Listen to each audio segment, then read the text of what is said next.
Je me dis, moi, c'est les gens qui me suivent, qui me donnent la force, qui me permettent d'avoir les opportunités que j'ai dans la vie. Je dois aux gens qui me suivent. Et tous les influenceurs d'aujourd'hui, en fait, ils doivent à leur public parce que sans leur public, ils ne seraient pas là. Donc je dis pas que je suis parti de 0, 0, 0. J'étais pas dans une famille qui mourait de faim, ça c'est une certitude. Mais ce que j'ai aujourd'hui, j'ai à peu près 100 fois ce que ma famille avait il y a 20 ans. On a eu la chance d'aller à Monaco pour essayer la fameuse Audi RS6 que GMK fait gagner. Un mec qui roule en RS6, c'est un mec qui aime le sale en voiture. Il nous a montré sa Lamborghini qui fait des flammes, on a calculé les décibels de sa nouvelle moto et on a acheté une voiture. Bref, on a passé une journée aberrante. Là, on est dans un de tes parkings. Voilà. Est-ce que tu peux me montrer un petit peu les voitures que tu as ici Alors, et à quel moment tu les as eues? Ici, on a premièrement ma C63 AMG Black Series. Celle-là, c'est celle avec laquelle le souverain a conduit. Quel beau bruit! Ça fait beaucoup de bruit. Là, on est quand même à 140 km/h quasiment dans Monaco. Ensuite, après cette voiture, on a mon Urus. C'est la dernière version du 4x4 Lamborghini, en gros la plus puissante, la plus énervée. Ah d'accord, ok. Donc ça, par exemple, ça va à combien de kilomètres heure? Alors ça, par exemple, ça a 666 chevaux. T'emmènes vraiment les gens en enfer Voilà, avec là, ça. t'envoies les gens en enfer. C'est une voiture qui monte à 300 km/h facile. Je donne pas les chiffres d'habitude, mais c'est une voiture que j'ai payée 330 000 €. D'accord. Qui vaut sur le marché 500 000 €, tu vois. Après ici, on a ma RS6, et c'est une voiture qui est limitée à 125 voitures dans le monde. On a mon tout nouveau Range Rover, donc c'est un Range Rover Vogue. C'est le long Range Rover, tu vois, c'est une limousine roulante. Donc là, du coup, on a le monstre ultime, c'est une Lamborghini Aventador S. Et sur celle-là, je viens d'installer un pot d'échappement qui fait des flammes de 2,50 m à peu près. Si tu veux, je peux la démarrer. Préparez-vous, ça fait mal aux oreilles.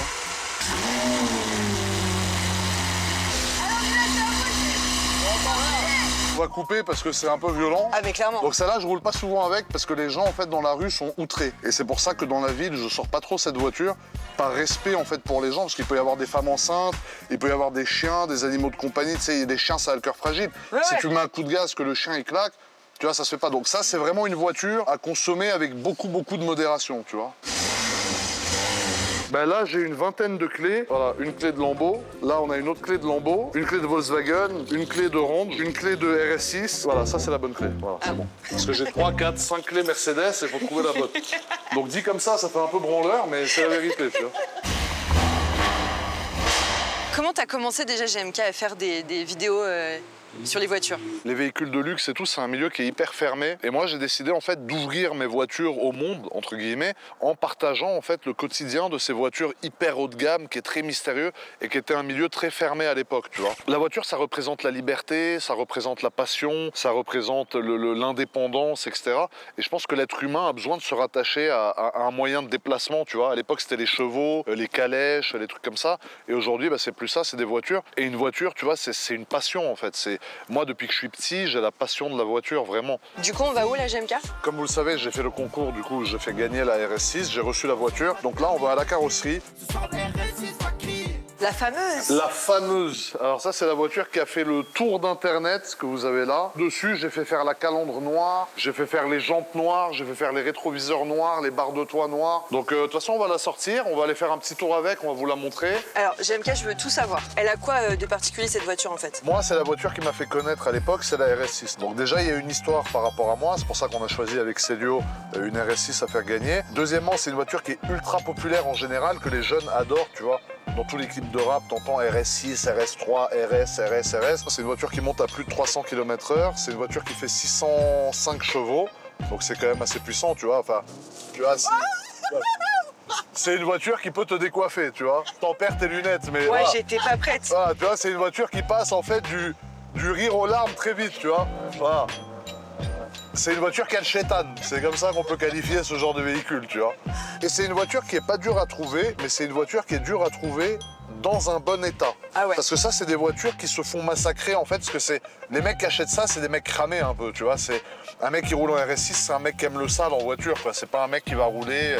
Comme il conduit une Rolls-Royce, il va manger des huîtres ou des pâtes à la poutargue avec sa meuf, tu vois. Genre un mec qui a une RS6, il mange quoi? Un mec qui a une RS6, il mange un domac au drive et il mange dans la voiture et après il part fumer les routes nationales, tu vois. Voilà. Ouais, voilà, un mec qui... Ben, c'était la voiture des Go Fast à l'époque, alors plus aujourd'hui, parce qu'aujourd'hui c'est cramé comme pas possible. Putain, la petite meuf, elle était mignonne en plus. Non, je rigole. C'est quoi la meilleure voiture pour un date? C'est une Smart. Dis au moins la meuf, si malgré tout elle est gentille alors que t'arrives en Smart, c'est que tu vois, elle t'aime bien pour ce que t'es. Quand t'as la gueule que j'ai et les voitures que j'ai, frérot, tu te dis bon, sa gueule sans la voiture, c'est moins sympa que sa gueule avec la voiture, tu vois. Je suis pas beau gosse comme ton ingé son qui est là, qui est frais et que même à pied il peut gérer, tu vois. Donc là, c'est une partie du circuit de Monaco. Voilà, là, d'habitude, les Formule 1 sont dans le sens de la descente, donc comme nous. Voilà, devant le virage du Fairmont, où il y a pas mal de cartons d'ailleurs, parce que c'est un virage qui est un peu stratégique à prendre. T'as tous les gens qui sont en Fairmont qui regardent du coup le Grand Prix, tu vois. C'est un circuit qui est super étroit en fait. Vu que je monte beaucoup de choses qui valent de l'argent, que ce soit les voitures, les montres, que ce soit hommes, femmes, pour avoir des relations amicales qui sont désintéressées, c'est très dur. C'est pour ça que souvent je suis seul, je mange tout seul, voilà, je vais en boîte tout seul, je fais mes trucs tout seul. Mais tu regrettes pas ça? Non, je regrette pas, parce que moi, si tu veux, ma priorité, c'est mon travail. J'ai une communauté de millions de gens qui me prennent beaucoup de temps et je suis très content. Et j'ai envie d'avoir le temps pour ces gens-là qui, eux, par contre, me rapportent beaucoup. Plutôt que pas calculer ces gens-là et être avec une meuf, tu vois. Je regarde pas ma copine, mais des sacs Hermès, j'en achète, mais pour la femme qui m'a mis au monde, tu vois, c'est elle qui les mérite, en tout cas pour l'instant et jusqu'à la fin d'ailleurs. Et pour l'instant, ça te manque pas forcément? Ça me manque pas, écoute, tu vois, je suis pas un gros baiser, donc ça va, j'ai pas de mal à me retenir. Est-ce qu'on est sur de l'aberrance là? Là, on est sur de l'aberrance. Et je voulais une moto qui fasse pas ridicule à côté de mes voitures que tu as vues tout à l'heure.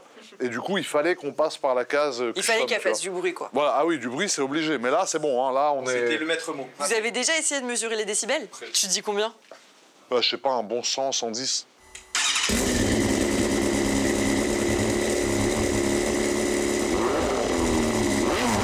C'est pas fini, puisqu'on va aller prendre livraison de ma nouvelle voiture. Et crois-moi que ma nouvelle voiture, c'est l'équivalent de ça, mais en voiture, là. Parce que là, j'ai tapé fort. On se retrouve avec Pierre, qui peut rentrer dans le cadre. Oh, ça va, Pierre? Ça va ou quoi? Ça va. Oh là là là là là là. Qu'est-ce que j'ai fait comme connerie, frérot?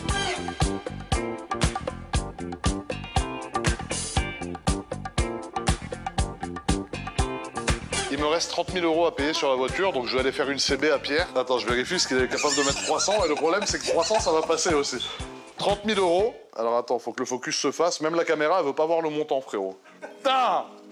Fais-moi accepter, quoi. Signature. Non, je signe pas. C'est bon à ce prix-là, frérot. Signe à ma place. Et...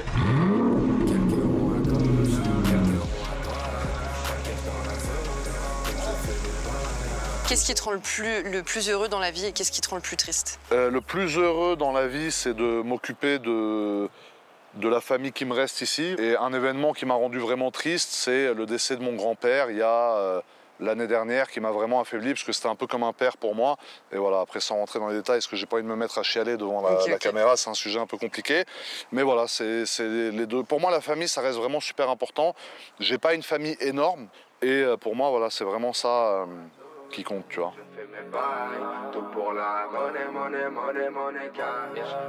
C'est quoi le truc le plus aberrant qui te soit arrivé dans la vie? Le truc le plus aberrant qui m'est arrivé dans la vie, bah, c'est la vie que j'ai maintenant, j'ai envie de te dire. Tu sais, à la base, je suis un mec super timide. Tu sais, j'étais un peu grassouillé, un peu rond, j'avais pas confiance en moi et tout. Et je me serais jamais dit que je serais capable de faire des vidéos devant des millions de gens. Ils disent, putain, c'est un mec qui a de l'argent, mais il est pas comme les autres mecs qui ont de l'argent, tu vois. Peut-être parce qu'à la base, j'avais pas tout ce que j'ai aujourd'hui. Pour la monnaie cash, on veut finir monnaie cash.